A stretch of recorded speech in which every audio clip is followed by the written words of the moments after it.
Santosh Kumar Maravi.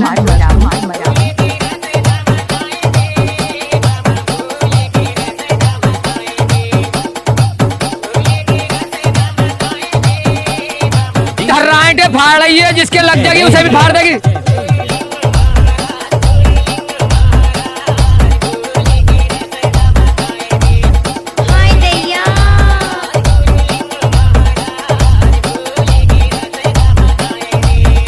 Santosh Kumar Maravi.